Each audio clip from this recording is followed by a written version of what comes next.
Chiquillos, buenas tardes. Espero que tengan, o buenos días cuando vean el video. Espero que tengan una bonita semana. Yo quise hacer este video y vamos a hacerlo en forma más periódica después para enviárselo a todos los alumnos que no pudieron conectarse a la clase del viernes pasado. ¿Ya? Hoy día estamos a jueves 2 de julio, espero hacerlo en tiempo más corto, más breve. Saludo a la Constanza Alarcón, espero que se pueda conectar, a la Rocío, que lo ha hecho muy bien, Esmeralda, a Martina, que yo sé que está en Cabrero, Maximiliano, gracias por conectarse, Maximiliano. Recuerden enviar sus trabajos, chiquillos. La Carla, saludos también. La Constanza Luengo, que ha enviado muy bien sus trabajos, la felicito. Juan Pablo, saludos también. Para Francisca Luengo, para Johan, para Ezequiel, vamos Ezequiel, a enviar sus trabajos. Renato, excelente conexión, Renato, muy bien. Para Luis, para Catalina y para Millaray, excelentes trabajos. ¿Ya?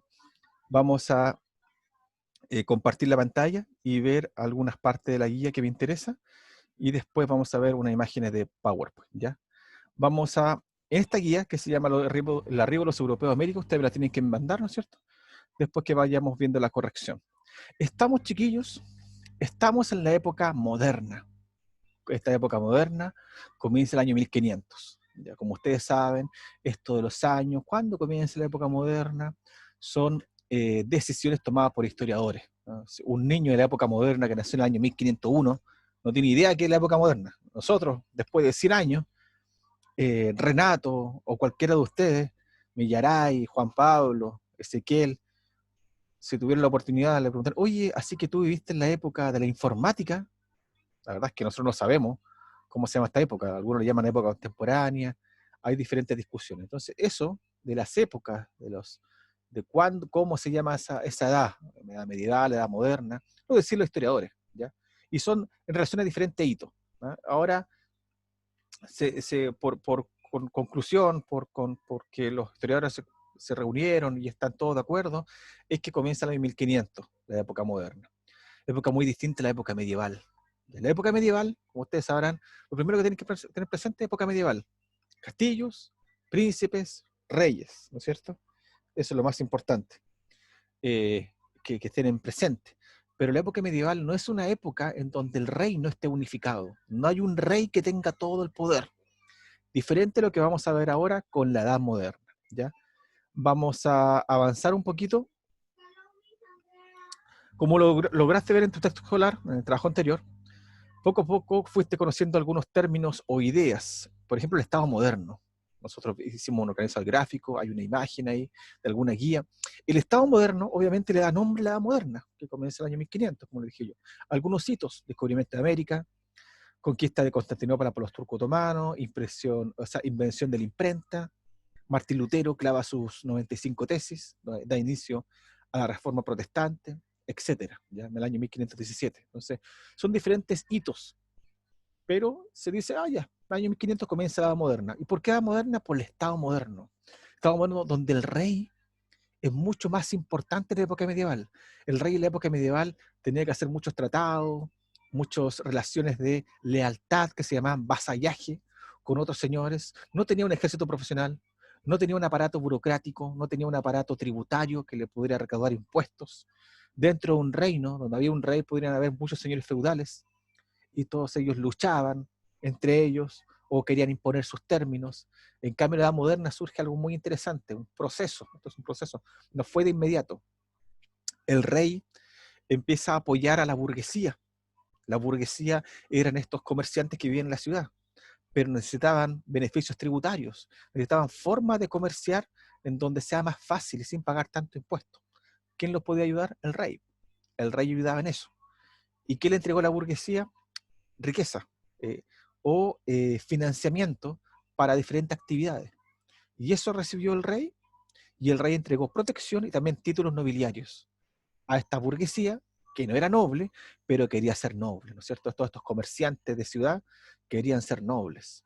Entonces, este Estado moderno se va en un proceso, el rey se va teniendo más poder, va teniendo un ejército profesional, como dice aquí, va recaudando impuestos, va teniendo administración, va siendo un rey como lo conocemos de verdad ahora, un rey con todo su estampa de rey, su poder de rey. Y ahí en algunos países va surgiendo un proceso político que se llama monarquía absoluta, en donde el rey tiene todo el poder, ¿ya? Esto es Francia y España, pero esos son los ejemplos más importantes. Número 2, lo que vimos también fueron las rutas de comercio al oriente, y también son los llamados viajes de exploración. Desde Europa al oriente empiezan a hacer comercio, y los países más importantes son las ciudades italianas, Génova, Florencia y Venecia. Y estas ciudades hacían rutas comerciales, ruta de la seda, ruta de las especies, diferentes, ¿ya? Y ellas tenían el monopolio de estas rutas. España y Portugal estaban fuera de este monopolio. Número 3, las motivaciones de los países o de los conquistadores que realizaban estos viajes de exploración. ¿Cuál es la motivación principal de ellos? ¿Qué es lo que buscaban los países, los conquistadores españoles en esta motivación? Obviamente en el ámbito económico. ¿No? Ahora, obviamente era enriquecerse.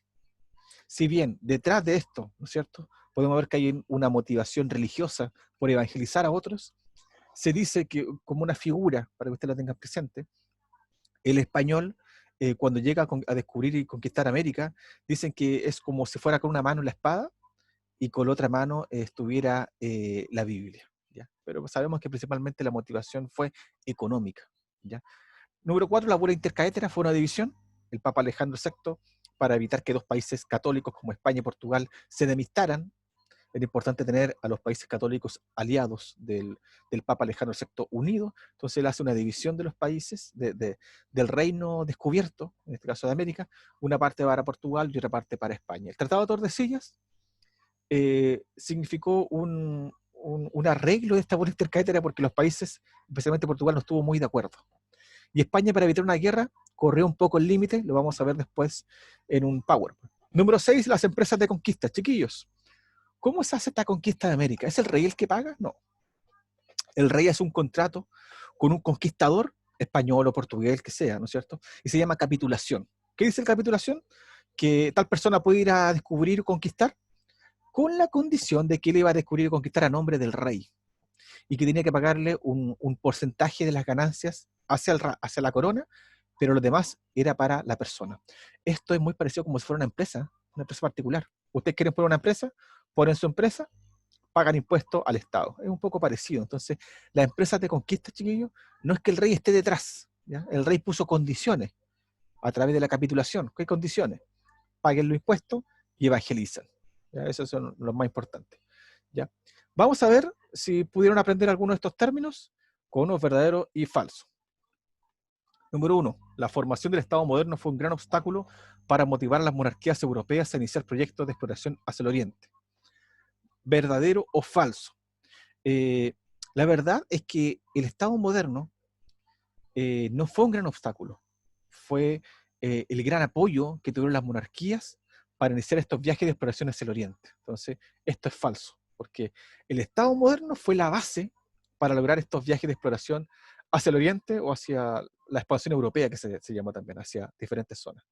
Número 2, gracias a Claudio Ptolomeo, todos entendieron que la Tierra era redonda. La verdad es que Claudio Ptolomeo entendió de otra forma la Tierra, que no era redonda y que tenía sus divisiones y que era imposible llegar, dar vuelta y llegar hacia la India o hacia lo que llamaban Catay, China. Era imposible dar la vuelta al globo. Así que eso es falso. Número 3.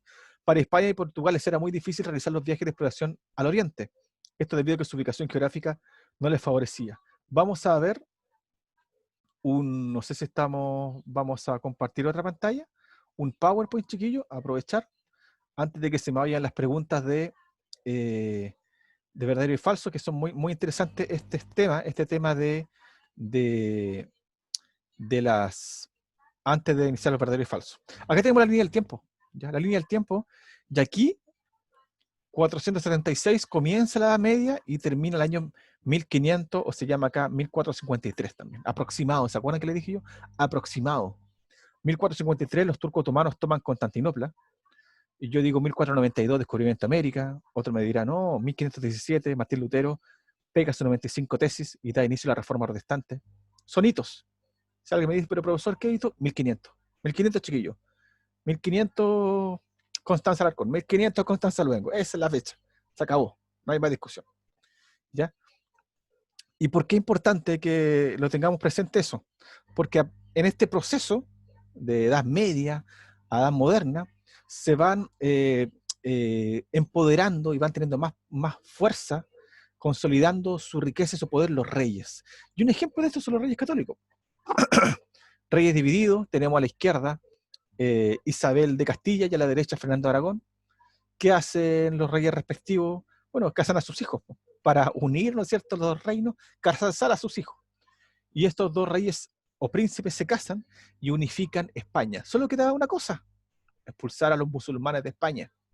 Los musulmanes llegaron por el norte, una gran cantidad, dominaron toda la mitad de España. Imagínense que la palabra ojalá, alguien dice, ojalá ganemos el partido. La palabra ojalá significa Dios lo quiera, porque dice oj y alá.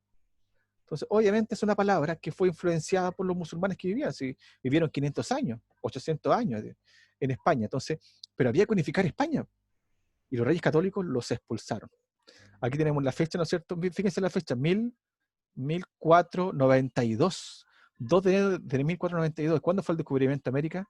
El 12 de octubre. O sea, fíjense la cantidad. Primero se expulsan a los musulmanes y después se entregan todo el apoyo para el descubrimiento de América. ¿Ya? Vamos a retroceder, que se me partió ahí a retroceder un poquito. Y ahí lo expulsan, ¿eh? Fíjense, con sus familias, con sus carretas, todos los musulmanes son expulsados de España. Y se logra la unificación de España, todos siendo lealtades a un reino y a un rey. Sigamos. Acá está lo que yo estaba hablando, o sea, Portugal, fíjense, esta es la ruta de la seda. No tengo un lápiz por aquí, ¿tengo un lápiz o no? Lápiz, acá está. Acá está la ruta, no se ve muy bien, dibujar más grueso. No. Ya no importa. Ustedes entienden, ¿eh? Esta es la ruta de la seda. Así se llegaba. La ruta de la seda, la ruta de las especies, todas rutas dominadas por Italia, ¿ya?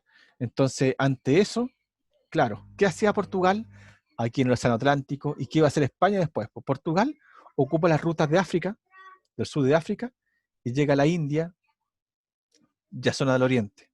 Y España, cuando ya estaban ocupadas estas rutas para llegar, bueno, hagamos otra ruta, pues, vámonos por acá, ¿no es cierto? Vámonos por acá y llegamos a la India o a China, a Catay, ¿ya? Entonces ahí uno va entendiendo qué es lo que sucede con esto del descubrimiento de América. Vamos con la siguiente diapositiva. La ruta de las especies, lo que les mencionaba, todas dominadas por Florencia, Venecia y Génova. La ruta de la seda, también, aunque en forma indirecta, por los genoveses. La división del mundo, aquí tenemos. Primero, el Papa Alejandro VI dicta la bula intercaetera en la línea roja. Pero fíjense lo poco que le tocaba a Portugal, ¿eh? Poquísimo a Portugal. Acá está Portugal. Esa puntita era para Portugal, nada misma. Entonces, es Portugal, España, para evitar, ¿no es cierto?, guerra con Portugal, es que le entregan un terreno más amplio, y así como Brasil habla portugués, ¿no es cierto? Ahí tenemos los dos tratados que se firmaron. Avancemos. Acá tenemos el Tratado de Tordesillas, lo que yo le explicaba. Y terminamos. Vamos con la verdadero y falso, antes que se termine el tiempo y sigamos con la lectura de la guía. ¿Ya? Entonces, número 3. Para España y Portugal les era muy difícil realizar los viajes de exploración al oriente. Esto debido a que su ubicación geográfica no les favorecía. Por supuesto. Ustedes se pueden dar cuenta. Fíjense, estaba la ruta ocupada, era imposible. Entonces, verdadero. 4. Debido a su ubicación geográfica, España y Portugal decidieron arriesgarse y buscar nuevas rutas al oriente por medio del Océano Atlántico. Verdadero. Había que arriesgarse. Las rutas estaban ocupadas por los genoveses, por la ciudad italiana y después por los turcos otomanos. Cuando los turcos otomanos toman Constantinopla, queda bloqueada la ruta. ¿Ya? 5. En un comienzo para España le era muy difícil organizar viajes de exploración porque todavía luchaba contra los musulmanes en Granada. Verdadero. Al principio, si bien se unieron la casa de Castilla y Aragón, fue muy complicado al principio, porque había que expulsar primero a los musulmanes. 6. La unión España de los reinos de Castilla y Aragón le permitió vencer al reino islámico de Granada. Verdadero. Ahí vimos los dos reyes. La unión de estos dos reinos permite la expulsión de los musulmanes. Número 7. Portugal realizó la exploración de África porque deseaba evangelizar a los nativos, llevar el cristianismo a esos lugares. ¿Qué opinan ustedes? Se las dejo a ustedes. ¿Verdadero o falso? La 7. Portugal realizó la exploración de África porque deseaba evangelizar a los nativos, llevar el cristianismo a esos lugares. 8. La bula intercaetera fue una división territorial que realizó el Papa Alejandro VI para evitar los conflictos entre España y Portugal. ¿Verdadero o falso? Se las dejo a ustedes. 9. El Tratado de Tordesillas fue un tratado firmado entre el rey Juan II de Portugal y el Reino Islámico de Granada. A ver, el Tratado de Tordesillas fue un tratado firmado entre el rey Juan II de Portugal y el Reino Islámico de Granada. Me parece que algo ahí está malo. Ustedes me la responden. 10. Las empresas de conquista eran iniciativas privadas, eran lideradas por un capitán, quien reunía sujetos dispuestos a explorar América. ¿Qué hablamos de la empresa de conquista? ¿Es verdad? ¿Fue una iniciativa privada? ¿O fue la corona que pagó todo esto? ¿Quién pagaba por la empresa de conquista? ¿Ah? Vamos, chiquillos, a responder. ¿Cómo te fue? ¿Estaba muy difícil? Ahora me gustaría que leyeras un breve texto sobre la conquista de América, un texto muy interesante. Hoy veremos cómo fue el proceso de conquista de América. Ahí tenemos una imagen que nos llama a reflexionar, ¿no? Yo pienso, cuando veo esta imagen, un grupo de aborígenes ya muertos, por ahorcamiento seguramente, lo están quemando, y un español, se nota con la vestimenta, a punto de golpear a un niño, a un bebé, a un lactante, sobre una roca, que bueno, hubo un conflicto casi de exterminio. Si yo lo veo desde el punto de vista del aborigen, cuando veo a estos españoles casi como dioses, con barba, que los aborígenes no tenían barba, con una piel plateada, que era la coraza, que relucía al sol, con caballos y perros, que no los conocía el aborigen, no en ese tamaño, el caballo no existía en América, eh, claro, los ve como dioses, y la recepción es buena. En cambio, para el español, cuando ve a los aborígenes, en un primer momento es una situación de intercambio comercial, ¿eh? Casi, de conocimiento cultural, pero cuando empiezan a conocer otras prácticas del aborigen, como el imperio azteca, por ejemplo, que sacrificaba a niños, sacrificaba a adultos, ahí hubo un conflicto cultural, ¿ah? En donde el español ya no ve como un ser humano al aborigen, sino que lo ve como un animal, o menos que eso. Y no tiene la dignidad, y es por esa razón que las atrocidades que vemos en la mentalidad del español estaban bien, porque estaban luchando contra el infiel. Pero para cualquier persona que ya ha pasado el tiempo, lo vemos esto como un exterminio, como un genocidio en contra de otro grupo cultural, ¿ah? De otro grupo de personas que tienen un pensamiento diferente. Vamos ahora con el texto. La conquista y sometimiento de los nativos no se limitó al plano militar, sino que abarcó todos los aspectos de la vida cotidiana de los indígenas. En un comienzo, las tribus recibieron gratamente los peninsulares, claro, ¿no es cierto? Como los comentamos. Ya hasta hubo intercambio espontáneo de mercancías. Poco tiempo después, la situación cambió y los indígenas se defendieron de la rapacidad de los conquistadores. Claro, porque el conquistador no se satisfacía solo con el intercambio de fruta, de recibir algún adorno. Cuando ya ve que hay oro y plata, comienza, ¿no es cierto? Bueno, tengo que ganarle inversión. Pues esta empresa de conquista funciona como empresa. Tengo que ganarle inversión. Y por medio del oro y la plata. En un plano estrictamente militar, la conquista significó la derrota total de los nativos. Los españoles trajeron consigo armas de fuego como los cañones y arcabuces. Los metales que utilizaron los conquistadores en la construcción de sus armas fueron el hierro y el acero, muy superiores al cobre con que los indígenas construyeron las suyas. Las armaduras y cascos complementaron de forma eficaz las tácticas defensivas utilizadas por los europeos. Ahora viene algo muy interesante. Del otro lado, el uso de perros de presa y caballos, animales completamente desconocidos para los nativos. Nativos, esto en el caso de Colombia, pero también de América. Miraron la resistencia física y moral de los guerreros. Los indígenas creyeron al principio que jinete y caballo eran uno solo y huían aterrorizados ante la carga de los escuadrones de caballería. Los perros, por su parte, fueron utilizados para rastrear y capturar a los fugitivos. Sin embargo, ni las armas de fuego y acero ni los animales de ataque timaron tanto a los indígenas como las enfermedades que los españoles trajeron consigo. Y causaron estragos dentro de la población nativa, patologías como el tifus, la viruela y el sarampión, contra las cuales los aborígenes no tenían defensas naturales. Acabaron con poblaciones enteras de naturales. Chiquillos, punto aparte, entre los historiadores hay divisiones contradictorias con respecto al descubrimiento y conquista de América. Para un grupo, la conquista y descubrimiento de América significó algo positivo para la región porque fue la llegada de la escritura, de la lengua unificada, del cristianismo, ¿ya? Y que todas estas muertes en realidad fueron producto de las enfermedades, ¿ya?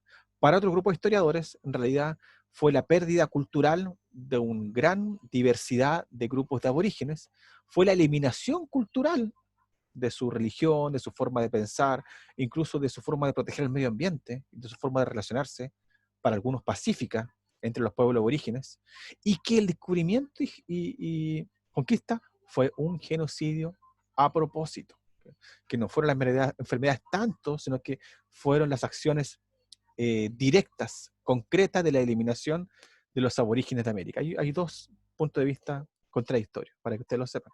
Y este texto los presenta de alguna forma, ¿ya? Pero habla de la enfermedad y antes habla de la eliminación. Las costumbres militares eran completamente diferentes en el campo de batalla.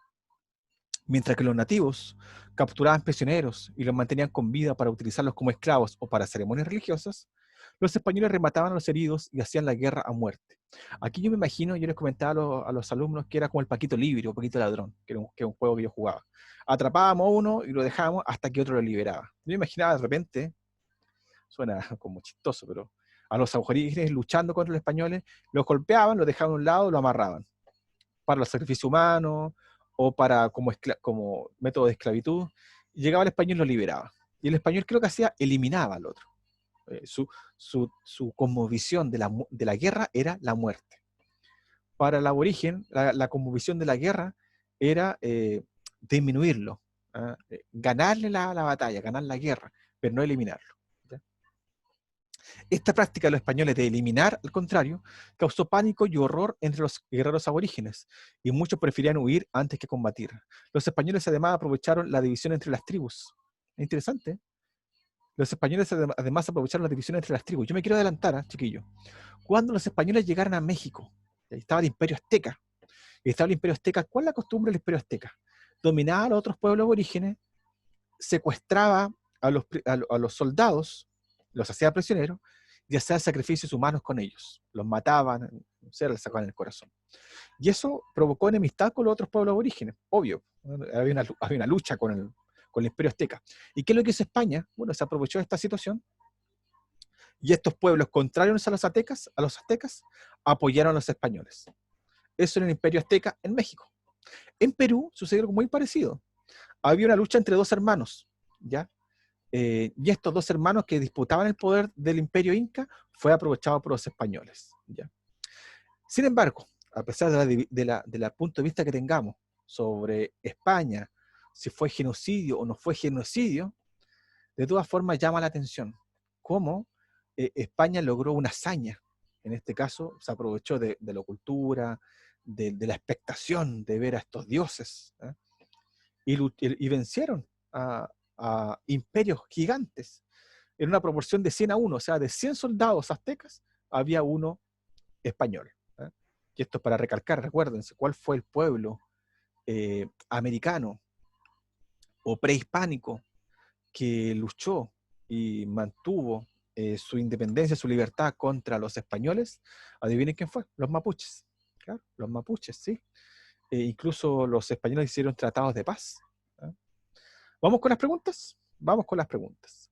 ¿Cuál fue la primera impresión que tuvieron los indígenas a la llegada de los españoles? Eso ya ustedes lo pueden responder, lo vimos. ¿De qué forma enfrentaron el proceso de conquista los españoles? La palabra clave es empresa de conquista. Vamos definiendo la empresa de conquista, por ahí está. ¿Cuáles fueron las principales armas que utilizaron los españoles para enfrentar la conquista? También es fácil, chiquillos. Vamos viendo. Ah, y otra cosa más. ¿Saben ustedes por qué les fue mal a los españoles en Chile?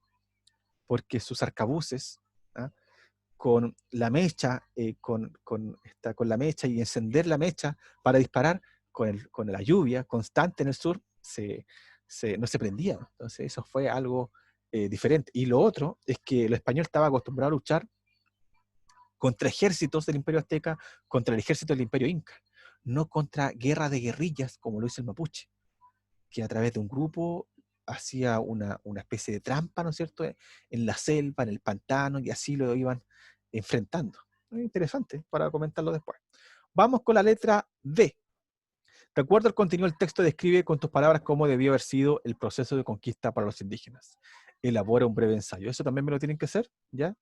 Chiquillos, para repasar, ¿ya? No sé cuánto nos hemos demorado ya. Primero, estamos en la época moderna, iniciando la época moderna, 1500. Descubrimiento de América, 1492. Estamos iniciando la época moderna. ¿Cuándo se fundó Santiago? 1541. ¿Ya? Entonces, son fechas que están ahí. Tratado de Tordesillas. Tratado de Tordesillas, la bula intercatedral. Son todo en ese periodo. ¿Ya? Lo interesante que yo les quiero explicar es que este Estado moderno se llama así, perdón, la edad moderna se llama así por el Estado moderno. Este rey absoluto que tiene el poder. Absoluto. Y la persona común y corriente, la persona común y corriente, por ejemplo, ¿cómo pensaba la persona común y corriente? Bueno, era un proceso de pensamiento muy especial. Y con esto cierro. Tú y yo y cualquiera de sus papás, si fueran estado en esa época y tenemos la posibilidad de ser descubridores, conquistadores, hace unos 50 años atrás, bueno, de 1400, pensaríamos de esta forma: yo lucho en nombre de mi rey. Sin embargo, en el descubrimiento de América en conquista, también está esa idea: yo lucho en nombre de mi rey, pero también quiero dejar fama de mí mismo. Quiero estar en la historia. Fíjense cómo el proceso va cambiando. Proceso de pensamiento, chiquillos, ¿no? Proceso de pensamiento. Primero, todo mi rey, la gloria a mi rey, la gloria a Dios. Y después pasamos, año de descubrimiento de América, 1492, descubrimiento de Chile, conquista de Chile. Sí, yo logro la victoria en nombre de mi rey, pero también quiero dejar fama de mí. O sea, yo luché y participé. Yo quiero obtener ganancias también de esto. La ganancia también es una forma de pensar distinta, más individualista. Y en ese tiempo, ¿no es cierto?, para lo que vemos en los procesos evolutivos del hombre, apuntaba, ¿no es cierto?, a un desarrollo en su pensar. ¿Ya? No tanto en el rey, no tanto en Dios. Recordemos que yo le expliqué en la época medieval que la forma de pensar del hombre era teocentrista. Teo, Dios, centrismo, centro. Centro, Dios. El centro es Dios. Y estamos en la época moderna, con el Renacimiento. ¿Se acuerdan que hablamos del Renacimiento? El humanismo, el antropocentrismo. El centro es el hombre. Entonces, ya no está pensando tanto en Dios. ¿Eh? Sí, Dios está presente, pero también es el hombre protagonista. ¿Quién descubre América? Es un hombre. ¿Eh? Ya, chiquillos, un abrazo. Eh, vamos después con el otro video. Y mañana tenemos clase, mañana viernes, de 11, ¿de 11? ¿O no? 11:40, parece. Ya. Un abrazo y que estén muy bien. Bonita semana.